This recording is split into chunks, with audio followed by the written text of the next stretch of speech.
மாற்றத்தின் குரல். செல்ஃப் கான்ஃபிடென்ட்டே எனக்கு சுத்தமாக இல்லைன்னு வருத்தப்படுறீங்களா? எவ்வளோ ட்ரை பண்ணாலும் பயமாகவே இருக்குது. ஒரு புது விஷயத்த செய்யும்போது பயமாக இருக்குது, தயக்கமாக இருக்குது, எனக்குள்ளே ஒரு தாழ்வு மனப்பான்மையவே நான் எப்போவுமே ஃபீல் பண்ணுறேன், இந்த மாதிரி நினைக்கிறீங்களா? இந்த வீடியோ உங்களுக்கான பதிவு தான். இந்த வீடியோவில் சொல்லக்கூடிய 10 பாயிண்ட்ஸையும் தொடர்ந்து ஃபாலோ பண்ணுங்கள். நீங்கள் எவ்வளோ பயப்படுறா இருந்தாலும் சரி, இல்லை எவ்வளோ தாழ்வு மனப்பான்மை இருக்கிறவங்களா இருந்தாலும் சரி, அது எல்லாத்தையும் ஓவர் கம் பண்ணிவிட்டு உங்களோட செல்ஃப் கான்ஃபிடென்ஸை எப்படி பூஸ்ட் பண்ணுறது அப்படின்றத இந்த வீடியோவை பார்த்து தெரிஞ்சுக்கோங்க. வீடியோ ஸ்கிப் பண்ணாமல் ஃபுல்லாக பாருங்கள்.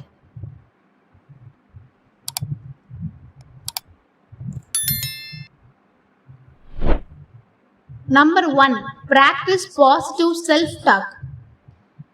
செல்ஃப் டாக் இதை பற்றி ஆல்ரெடி நம்ம சேனலில் மிரர் டெக்னிக்னு ஒரு வீடியோ போட்டிருக்கேன். இதை செக் பண்ணி பாருங்கள் உங்களுக்கு டைம் கிடைச்சா. ஸோ எப்பவுமே நம்ம நெகட்டிவான வார்த்தைகளை தான் நம்மளை சுற்றி பேசிகிட்டே இருப்போம், கேட்டுகிட்டே இருப்போம். நம்மளோட ஃப்ரெண்ட்ஸ் சர்க்கிளாக இருந்தாலும் சரி, நம்ம வீட்டிலையும் இருந்தாலும் சரி, நெகட்டிவான வார்த்தைகளை பேசுறது கேட்கறது இந்த மாதிரியே இருக்கிறனால தான் நமக்குள்ளே ஈஸியாக தாழ்வு மனப்பான்மை வந்தது. நம்மளால் எதையும் முடியாது போல், நமக்கெல்லாம் அதிர்ஷ்டமே இல்லை போல், இந்த மாதிரி ஒரு உணர்வு நமக்குள்ளே ஏற்படுது. ஸோ இந்த மாதிரி இல்லாமல் நெகட்டிவான வார்த்தைகள் பதிலாக பாசிட்டிவான நேர்மறையான வார்த்தைகளை உங்களுக்கு நீங்களே சொல்லுங்கள். மற்றவங்க தான் நம்மளை மோட்டிவேட் பண்ணணும், மற்றவங்க நம்மளை பாராட்டுவாங்க, இந்த மாதிரிலாம் நீங்கள் எப்போவுமே யாரையும் எதிர்பார்த்து நிற்காதீங்க. உங்களை நீங்கள் மோட்டிவேட் பண்ணுங்கள். செல்ஃப் டாக், அதாவது கண்ணாடியை பார்த்து பேசுங்க. இல்லை உங்களுக்கு நீங்களே தனியாக இருக்கிறீங்க அப்படின்னா ஒரு 5 நிமிஷம் உங்களோட நீங்கள் பேசுங்க. நேர்மறையான அஃபர்மேஷன்ஸை ரிப்பீட்டடாக கேளுங்க. ஒரு கரியர் ரிலேட்டடாக இருக்கலாம், இல்லை கான்ஃபிடென்ஸ் கெயின் பண்ணால் கான்ஃபிடென்ட்டுக்குன்னு தனியான அஃபர்மேஷன்ஸ் இருக்குது. உங்கள் ட்ரீம் ஜாப்காக எதை பண்ணுறீங்க அப்படின்னா அதுக்கான அஃபர்மேஷன், உங்களுக்கு என்ன வேணுமோ அது ரிலேட்டடான அஃபர்மேஷன்ஸ் யூடியூப்பில் நிறைய இருக்குது. அதை சர்ச் பண்ணி ரிப்பீட்டடாக அது அஃபர்மேஷன்ஸை ரிப்பீட்டடாக கேளுங்க. நீங்கள் எது பேசினாலும் சரி, எதை கேட்டாலும் சரி, எந்த விஷயத்த செஞ்சாலும் சரி, எல்லாமே பாசிட்டிவாக இருக்கிற மாதிரி பார்த்துக்கோங்க. ஸோ பாசிட்டிவான விஷயங்களை கேளுங்க, பாசிட்டிவான விஷயங்களை பேசுங்க. எந்த விஷயத்த எந்த சுச்சுவேஷனை ஹேண்டில் பண்ணாலுமே பாசிட்டிவான அப்ரோச்சில் ஹேண்டில் பண்ணுங்கள். இது உங்களோட கான்ஃபிடென்ஸ் லெவலை ரொம்ப அதிகமாக வளர்க்குறதுக்கு ரொம்ப உதவியாக இருக்கும். Number 2, set goals. உங்களுக்குன்னு ஒரு கோலை செட் பண்ணுங்கள். ஒரு பெரிய கோலை நீங்கள் செட் பண்ணி வச்சுருக்கீங்க அப்படின்னா அந்த கோலை நோக்கி டெய்லியும் நீங்கள் போடுற சின்ன சின்ன ஆக்ஷனை அப்ரிஷியேட் பண்ணுங்கள். உங்களை நீங்களே தட்டி கொடுத்து பாராட்டி பேசுங்க. இந்த மாதிரி செய்ய செய்ய உங்களுக்கு என்ன ஆகுனா, உங்கள் பெரிய கோலை சீக்கிரம் அடையிறதுக்கான ஒரு உத்வேகம், ஒரு கான்ஃபிடென்ஸ் உங்களுக்கு உருவாகும். நீங்கள் இந்த மாதிரி தொடர்ந்து செஞ்சுட்டே இருந்தீங்கன்னா நீங்கள் இந்த பெரிய கோலை, நீங்கள் நினச்சிருக்க பெரிய கோலை அடையிறதுக்கு ஒரு இவ்வளோ வருஷம் ஆகும், இவ்வளோ மாதம் ஆகும்னு ஒரு கணக்கு வச்சுருப்பீங்களே, அது எல்லாத்தையும் சீக்கிரமாக நீங்கள் நினச்ச டைம் டியூரேஷனை விட சீக்கிரமாக அடையிறதுக்கான ஒரு வாய்ப்பு உருவாக்குவீங்க. ஸோ இந்த மாதிரி நீங்கள் ட்ரை பண்ணி பாருங்கள். இப்போ உதாரணத்துக்கு நீங்கள் வெயிட் லாஸ் பண்ணணும்னு நினைக்கிறீங்கன்னு வைங்களேன். வெயிட் லாஸ் பண்ணுறது தான் உங்களோட அல்டிமேட் கோலாக இருக்குது அப்படின்னா அதுக்காக நீங்கள் டெய்லியும் ஒரு 1 hour எக்ஸசைஸ் பண்ணுறீங்க, இல்லை ஒரு மணி நேரம் ஜிம் போய் ஒர்க் அவுட் பண்ணுறீங்க அப்படின்னு வச்சிங்கன்னா அந்த நாளோட முடிவில் டெய்லியும் நீங்கள் ஜிம் போய் ஒர்க் அவுட் பண்ணதுக்கு அப்புறம் நீங்கள் உங்களை நீங்களே பாராட்டிக்கணும். பரவாயில்ல, நான் இன்னைக்கு போய் 1 மணி நேரம் நான் ஒர்க் அவுட் பண்ணிட்டு வந்திருக்கேன், 1 மணி நேரம் நான் எனக்கு எக்ஸசைஸ் பண்ணியிருக்கேன், இதே மாதிரி தொடர்ந்து செஞ்சுட்டே இருந்தேன்னா சீக்கிரம் நான் வெயிட் லாஸ் பண்ணிடுவேன். உங்களை நீங்களே பாராட்டிக்கணும். சூப்பர், நீ பரவாயில்ல, நீ நினச்ச நீ செஞ்சுட்ட, உன்னோட கோலை நீ சீக்கிரம் அடைஞ்சிருவ. இந்த மாதிரியெல்லாம் உங்களை நீங்களே பாராட்டி உங்களை நீங்களே தட்டி கொடுத்து பேசணும். அப்ரிஷியேட் பண்ணி நீங்கள் ஒவ்வொரு விஷயத்தையும் செஞ்சீங்க அப்படின்னா நீங்கள் ரொம்ப பெரிய விஷயம், இதெல்லாம் முடியாதுன்னு மலைப்பாக நினைக்கிற விஷயம் கூட சீக்கிரமாக உங்களால் செய்ய முடியும். ஸோ இந்த மாதிரி சின்ன சின்ன ஆக்ஷனை நீங்கள் டெய்லியும் உங்கள் கோலை நோக்கி போடுற ஆக்ஷனை பாராட்டி அப்ரிஷியேட் பண்ண பழகுங்க. நீங்கள் பெரிய கோலாக நினச்சதை எல்லாத்தையும் சீக்கிரமாக நீங்கள் அடைவீங்க. உங்களோட கான்ஃபிடன்ஸ் லெவலும் வளர்ந்துட்டே இருக்கும். Number 3, dress to Impress. நம்ம போடுற ட்ரெஸ் கூட நம்மளோட கான்ஃபிடென்ட்டாக உணர வைக்கிற மாதிரி நீட்டாக ட்ரெஸ் பண்ணுங்கள். ரொம்ப அழுக்கான கிழிஞ்ச ட்ரெஸ்ஸை போட்டுட்டு உங்களை நீங்களே கண்ணாடியில் பாருங்கள். அது எந்த மாதிரி ஃபீல் கொடுக்குதுன்றதை பாருங்கள். ரொம்ப நீட்டாக பர்ஃபெக்டாக இருக்கிற மாதிரி ட்ரெஸ்ஸை டீசெண்டாக இந்த மாதிரி ட்ரெஸ் பண்ணி அதை கண்ணாடியில் பாருங்கள். உங்களுக்கே ஒரு டிஃப்ரென்ஸ் தெரியும். ஸோ எது உங்களுக்கு கான்ஃபிடென்ஸ் கொடுக்குற மாதிரி தோணுதோ அந்த மாதிரி ட்ரெஸ் பண்ணுங்கள். டீசெண்டாக நீட்டாக ட்ரெஸ் பண்ணுங்கள். நம்ம ஆடை நம்ம சுதந்திரம் தான், அதை நான் எதுவும் சொல்லலை. இருந்தாலும் மற்றவங்க நம்மளை பார்க்கும்போது நம்மளை பார்த்து மரியாதை கொடுக்குற அளவுக்கு நம்மளோட ட்ரெஸ்ஸிங் இருக்கணும். இந்த மாதிரி நீங்கள் தொடர்ந்து நீட்டாக பர்ஃபெக்டாக ட்ரெஸ் பண்ணிங்க அப்படின்னா அதுவே உங்களுக்கு ஒரு செல்ஃப் கான்ஃபிடென்ட்டாக கொடுக்கும். ஸோ ட்ரை பண்ணி பாருங்கள். Number 4, learn something new. புது புது விஷயங்களை கற்றுக்கும் போது தான் புது புது விஷயங்கள் புது புது ஸ்கில்ஸ் டெவலப்மெண்ட் பண்ணும்போது ஆட்டோமேட்டிக்காகவே உங்களுக்கு கான்ஃபிடென்ட் உருவாகும். ஆல்ரெடி எனக்கு கொஞ்சம் கான்ஃபிடென்ட் இருக்குன்னா அது இன்னும் அதிகமாகும்.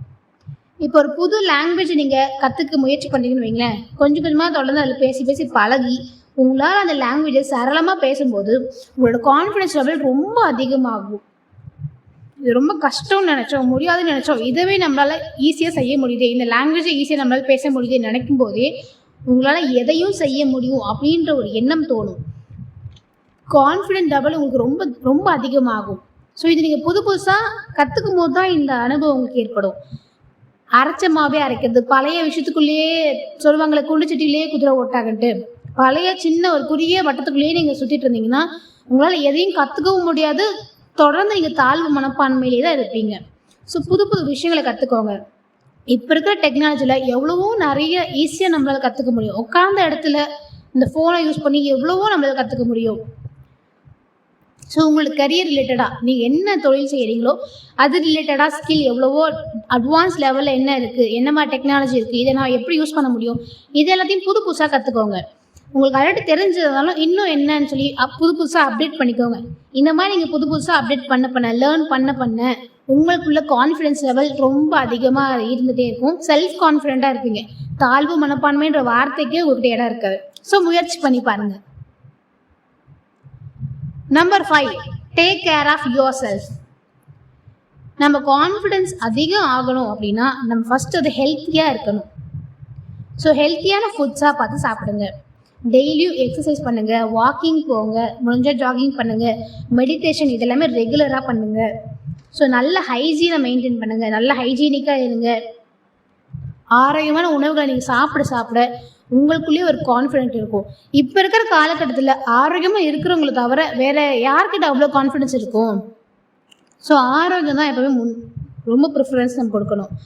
நீங்கள் ஆரோக்கியமாக இருக்க உங்களுக்குள்ள தாழ்வு மனப்பான்மையே இருக்க உங்களுக்குள்ளேயே ஒரு தன்னம்பிக்கை உருவாக ஆரம்பிக்கும். ஸோ ஹெல்த்தியான ஃபுட்ஸாக பார்த்து சாப்பிடுங்க. ஜங்க் ஃபுட்ஸு இதெல்லாம் நீங்கள் அவாய்ட் பண்ணிக்க முயற்சி பண்ணுங்கள். Number 6, speak up. உங்கள் கருத்துக்களை மற்றவங்க கிட்ட சொல்கிறதில்ல, இல்லை ஒரு கூட்டத்தில் பேசணும், ஆஃபீஸில் எல்லாரும் இருக்காங்க மீட்டிங்கில் எழுந்து பேசணும் அப்படின்னும் போது, இல்லை ஸ்டேஜில் ஒரு கருத்துக்கள் சொல்லணும், ஸ்டேஜில் பேச போகிறேன், இந்த மாதிரி இருக்கும்போதெல்லாம் பயப்படாதீங்க, தயக்கப்படாதீங்க. அது சரியாக இருந்தாலும் சரி, தப்பாக இருந்தாலும் சரி, நீங்கள் பேச தான் உங்களுக்குள்ளே என்ன திறமை இருக்குது, உங்களோட அபிலிட்டி என்ன, இது எல்லாமே உங்களுக்கு தெரிய ஆரம்பிக்கும். ஸோ நீங்கள் ஒரு முறை அந்த தடையை உடச்சி உங்கள் பயத்தை எதிர்கொண்டு பேசிட்டீங்க அப்படின்னா உங்களுக்குள்ள கான்ஃபிடென்ஸ் உருவாக ஆரம்பிச்சிடும். ஸோ எதுக்கும் பயப்படாதீங்க. நம்ம இந்த கருத்துக்களை சொன்னால் அவங்க என்ன நினைப்பாங்களோ, சரி நம்மளை இவ்வளோங்க என்ன நினைப்பாங்களோ, இந்த மாதிரிலாம் நீங்கள் மற்றவங்கள பற்றி எப்பவுமே யோசிக்காதீங்க. மற்றவங்க எல்லாருமே நம்ம கூட எப்பவுமே கடைசி வரையும் வரமாட்டாங்க. அதை எப்பவுமே ஞாபகம் வச்சுக்கோங்க. நம்ம கூட கடைசி வரையும் வரப்போகிறது நம்ம மட்டும்தான். ஸோ நம்மளை பற்றி நமக்குள்ள என்ன எண்ணம் நம்ம நினச்சிருக்கோம் அப்படின்றது தான் முக்கியமே தவிர மற்றவங்க நம்மளை எப்படி எடை போடுறாங்கன்றது இங்கே முக்கியமே கிடையாது. ஸோ ஒரு கருத்தை நீங்கள் சொல்ல போகிறீங்கன்னா உங்கள் மனசுக்குள்ள கேளுங்க, இது கரெக்டான ஒரு பாயிண்ட்டா அப்படின்னு. உங்களுக்கு அது கரெக்டான பாயிண்ட், அது வேல்யூபிளான பாயிண்ட்னு தோணுச்சுன்னா அந்த சபையில் அந்த கூட்டத்தில் பேசுறதுக்கு தயங்காதீங்க, பயப்படாதீங்க. தைரியமாக நீங்கள் அதை அப்ரோச் பண்ணுங்கள், தைரியமாக பேசுங்க. இந்த மாதிரி ஒரு முறை நீங்கள் பேசிட்டீங்க அப்படின்னா தொடர்ந்து உங்களோட தடையை நீங்கள் உடைச்சிட்டிங்கன்னா உங்களால் அடுத்தடுத்து ஈஸியாக பேச முடியும். ஸோ நீங்கள் பயந்த விஷயத்தை நீங்கள் ஓவர் கம் பண்ணிட்டீங்கன்னா உங்களுக்குள்ள ஆட்டோமேட்டிக்காகவே கான்ஃபிடென்ஸ் லெவல் அதிகமாகிடும். முயற்சி பண்ணி பாருங்கள். Number 7, surround yourself with positive people. உங்களை எப்போவுமே சப்போர்ட் பண்ணுற, உங்களை உற்சாகப்படுத்துகிற, உங்களோட கஷ்ட காலத்தில் உங்களை கூடவே இருக்கிற, உங்களை மோட்டிவேட் பண்ணுற மாதிரி இந்த மாதிரி நபர்கள் உங்களை சூழ்ந்து இருக்கிற மாதிரி உங்கள் நட்பு வட்டாரத்தில் இந்த மாதிரி நபர்களை உங்களுக்கு எப்போவுமே ஃப்ரெண்ட்ஸாக நீங்கள் வச்சுக்கோங்க. இந்த மாதிரி இருந்தீங்கன்னா உங்களுக்கு கான்ஃபிடன்ஸ் லெவல் ரொம்ப அதிகமாகும். ஆனால் இப்போ இருக்கிறவங்க எல்லாருமே நம்ம கூட்டத்தில் நம்ம கூடவே இருக்கிற ஃப்ரெண்ட்ஸ் தான், நம்ம எப்படா கீழே விழுவோம் நான் சொல்லி எதிர்பார்க்குற மாதிரி ஃப்ரெண்ட்ஸ் தான் இப்போ எல்லாமே இருக்காங்க. ஸோ இந்த மாதிரி நெகட்டிவான பீப்புள் உங்களுக்கு தெரியுது, இவங்க நெகட்டிவாக இருக்காங்க, இவங்களோட எண்ணங்கள் சரியில்லை அப்படின்னு தெரியுதுன்னு அவங்க கிட்டேருந்து விலகிறதுக்கு முயற்சி பண்ணுங்கள். அவங்க கூடவே இருக்க அவங்களோட நெகட்டிவிட்டி உங்களுக்கும் வந்துடும். ஸோ உங்களை சுற்றி எப்பவுமே பாசிட்டிவான ஒரு வைப்ரேஷன் இருக்கிற மாதிரி பாசிட்டிவான மக்கள் உங்களை மோட்டிவேட் பண்ணணும். நீங்கள் செய்கிற ஒவ்வொரு விஷயத்தையும் அவங்க அப்ரிஷியேட் பண்ணணும். அப்படி யாருமே எனக்கு கிடைக்கவே இல்லைங்க அப்படின்னா தேவையே இல்லை. உங்களை நீங்களே செல்ஃபாக நீங்கள் மோட்டிவேட் பண்ணிக்கோங்க. ஃப்ரெண்ட்ஸ் எல்லாருமே எனக்கு நெகட்டிவாக இருக்காங்க, என்னோட வீழ்ச்சியை தான் அவங்க எதிர்பார்க்குறாங்க அப்படின்னு தோணுச்சுன்னா, உங்களை நீங்கள் தட்டி கொடுத்து, உங்களை நீங்கள் பாராட்டி, உங்களுக்கு நீங்களே துணையாக சப்போர்ட்டாக இருந்து அந்த மாதிரி பண்ணுங்க. ஸோ நெகட்டிவான கூட்டம் உங்களை சூழ்ந்து இருக்கிற மாதிரி பண்ணாதீங்க. உங்கள் ஃப்ரெண்ட்ஸை முடிஞ்ச அளவுக்கு பாசிட்டிவானதாக மாறுங்க, மாற்ற முயற்சி பண்ணுங்கள். அப்படி இல்லைன்னா நீங்கள் தனியாக விலகி வந்து நீங்கள் எப்பவுமே பாசிட்டிவாக இருங்க. Number 8, embrace your unique qualities. எல்லாருக்குள்ளேயும் ஒரு தனித்திறமை இருக்குங்க. ஏதாச்சும் ஒரு திறமை இருக்கும், அவங்களுக்கே தெரியாமல் இருக்கும். இதெல்லாம் ஒரு திறமையா அப்படின்னு நமக்கு தெரியாது. மற்றவங்க நம்மளை பார்க்கும்போது தான் பரவாயில்ல, இவ டிஃப்ரெண்ட்டாக பண்ணுறாளேன்ற மாதிரி இருக்கும். ஸோ நமக்குள்ள கேஷுவலாக இதெல்லாம் ஒரு விஷயமா நம்ம நினைக்கிற நிறைய திறமைகள் நமக்குள்ளே இருக்கும். அதை நீங்கள் தான் கண்டுபிடிக்கணும். உங்களுக்குள்ளே இருக்கிற திறமைகள் என்ன, ஸ்கில் என்ன, ஒரு யூனிக்கான விஷயத்தை நீங்கள் கண்டுபிடிச்சி அப்ரிஷியேட் பண்ணுங்கள். உங்கள் டேலண்ட் என்ன அப்படின்றத கண்டுபிடிச்சிங்கன்னா நீங்கள் அதை என்கரேஜ் பண்ணுங்கள். உங்களுக்கு நீங்களே செய்யுங்க. எப்பவுமே மற்றவங்களை எதுக்காகவும் எதிர்பார்க்காதீங்க. உங்களை நீங்கள் தட்டி கொடுங்க, உங்களை நீங்கள் மோட்டிவேட் பண்ணுங்கள், உங்களை நீங்கள் என்கரேஜ் பண்ணுங்கள். இந்த மாதிரி செய்ய தான் உங்களோட யூனிக் குவாலிட்டிஸ் வந்து இன்னும் அதிகமாகும். உங்களுக்குள்ளே இருக்கிற திறமைகள் எல்லாமே அதிகமாகும். உங்களோட கான்ஃபிடன்ஸ் லெவலும் அதிகமாகும். Number 9, practice assertiveness. அதாவது ஒரு உறுதித்தன்மை. எதுவுமே ஒரு ஸ்ட்ராங்காக உறுதியாக இருக்கிறது. உங்களுக்காக நீங்கள் நிற்கணும். நீங்கள் சொன்ன பாயிண்ட்டு கரெக்டாக இருக்குது, ஒரு வேல்யூபிள் பாயிண்ட்னா நீங்கள் உங்களுக்கான பாயிண்டில் நீங்கள் ஸ்ட்ராங்காக நிற்கணும். மற்றவங்க நமக்கு வருவாங்க, மற்றவங்க எப்பவுமே மற்றவங்களை எதிர்பார்க்காதீங்க. ஸோ உங்களுக்காக யுவர் செல்ஃப், உங்களுக்காக நீங்கள் இருங்க. உங்களோட சுய நேசம்னு சொல்லுவாங்கள்ல, உங்களை நீங்கள் எவ்வளோ நேசிக்க தான் உங்களுக்குள்ள கான்ஃபிடன்ஸ் லெவல் வளர்ந்துட்டே இருக்கும். ஒரு 5 நிமிஷம் ஸ்பெண்ட் பண்ணி உங்ககிட்ட நீங்களே பேசுங்க. நீங்கள் ஏதாவது மிஸ்டேக் பண்ணியிருக்கீங்க அப்படின்னா நீங்களே உங்களை நீங்கள் மன்னிச்சுக்கோங்க. ஒரு விஷயம் அந்த நாளில் ஏதாச்சும் ஒரு நல்ல விஷயம் செஞ்சுருக்கீங்கன்னா உங்களை நீங்களே பாராட்டுங்க. இல்லை நீங்கள் ஏதோ ஒரு விஷயத்தை தோத்துட்டீங்க அப்படின்னா உங்களை தட்டி கொடுத்து பேசுங்க, உங்களை மோட்டிவேட் பண்ணுங்கள். உங்களுக்கு நீங்கள் தான் அப்படின்றத மனசார நீங்கள் அக்செப்ட் பண்ணிக்கோங்க. அதை நீங்கள் அக்செப்ட் பண்ணிட்டாலே உங்களுக்கான அடுத்த லெவல் கான்ஃபிடன்ஸ் லெவலில் உருவாக ஆரம்பிச்சிடும். உங்களுக்குள்ளே இருக்கிற தாழ்வு மனப்பான்மை காரணம் நீங்கள் ஒவ்வொரு முறையும் அடுத்தவங்களை வந்து ஏதாச்சும் செய்வாங்களா, சப்போர்ட் பண்ணுவாங்களா, ஏதாச்சும் எதிர்பார்த்துட்டே இருக்கனால தான். அந்த எதிர்பார்ப்பை தூக்கி போட்டு உங்களுக்கு நீங்கள் மட்டும்தான் அப்படின்ற எண்ணத்தை ஸ்ட்ராங்காக வச்சுட்டு உங்களுக்காக நீங்கள் நில்லுங்க, உங்களுக்காக நீங்கள் சப்போர்ட் பண்ணுங்கள். இந்த மாதிரி தொடர்ந்து செய்யுங்க. உங்களோட கான்ஃபிடன்ஸ் லெவல் எப்போவுமே குறையவே குறையாது. Number 10, face your fears. உங்களை எதெல்லாம் பயமுறுத்துதோ அதை ஃபஸ்ட்டு செய்யுங்க. தைரியமாக செய்யுங்க. நம்மளால் செய்ய முடியுமா, இல்லை செஞ்ச தோல்வி அடைஞ்சிருவோமா, மற்றவங்க என்ன சொல்லுவாங்க, எதை பற்றியும் யோசிக்காதீங்க. உங்களை எது பயமுறுத்துதோ அந்த விஷயத்த ஃபஸ்ட்டு செய்யுங்க. அதை நீங்கள் தப்பாக செஞ்சாலும் பரவாயில்ல, ஆனால் தைரியமாக செய்யுங்க. அது எதெல்லாம் உங்களால் செய்ய முடியாதுன்னு சொல்கிறாங்களோ அதெல்லாம் செஞ்சு காட்டுங்க. அந்த மாதிரி நீங்கள் பண்ணதான் உங்களுக்கு எதெல்லாம் நீங்கள் பயந்துட்டுருக்கீங்களோ அதை நீங்கள் ஓவர் கம் பண்ணுவீங்க. எப்போ ஒருத்தங்க அவங்களோட பயத்தை ஓவர் கம் பண்ணிட்டாங்களோ ஆட்டோமேட்டிக்காகவே அவங்களுக்கு கான்ஃபிடன்ஸ் வர ஆரம்பிச்சிடும். அவங்களோட தாழ்வு மனப்பான்மை மாற ஆரம்பிச்சிடும். ஒரு விஷயத்த ஞாபகம் வச்சுக்கோங்க, உங்கள் விருப்பம் இல்லாமல் நீங்கள் அலோவ் பண்ணாமல் யார் ஒருத்தராலையும் உங்களை இன்ஃபீரியர், அதாவது தாழ்வு மனப்பான்மையாக உணர வைக்கவே முடியாதுன்றதை புரிஞ்சுக்கோங்க. ஸோ நீங்கள் யாருமே அலோவ் பண்ணாதீங்க. நீங்கள் கான்ஃபிடெண்ட்டாக இருக்கீங்க அப்படின்றத மற்றவங்களுக்கு நீங்கள் ப்ரூவ் பண்ணுங்கள். மற்றவங்க என்ன நீங்கள் கான்ஃபிடெண்ட்டாக இல்லை அப்படின்னு மற்றவங்க சொல்கிற அளவுக்கு நீங்கள் வச்சுக்காதீங்க. நான் எப்போவுமே கான்ஃபிடெண்ட்டாக இருப்பேன். ஒரு கருத்து சொன்னாலும் சரி, இல்லை ஒரு விஷயத்தில் முடிவு எடுத்தாலும் சரி, எதுவாக இருந்தாலும் ஒரு ப்ராப்ளம் சால்வ் பண்ணுறதா எதுவாக இருந்தாலும் கான்ஃபிடெண்ட்டாக இதுதான் அப்படின்ற வெட்டொன்று துண்டு ரெண்டுன்னு சொல்லுவாங்களே அந்த மாதிரி பேசுங்க, அந்த மாதிரி முடிவெடுங்க.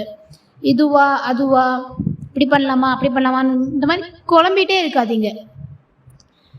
ஸ்ட்ராங்காக பேசுங்க, ஸ்ட்ராங்காக இருங்க. செல்ஃப் டாக் அடிக்கடி பண்ணுங்க.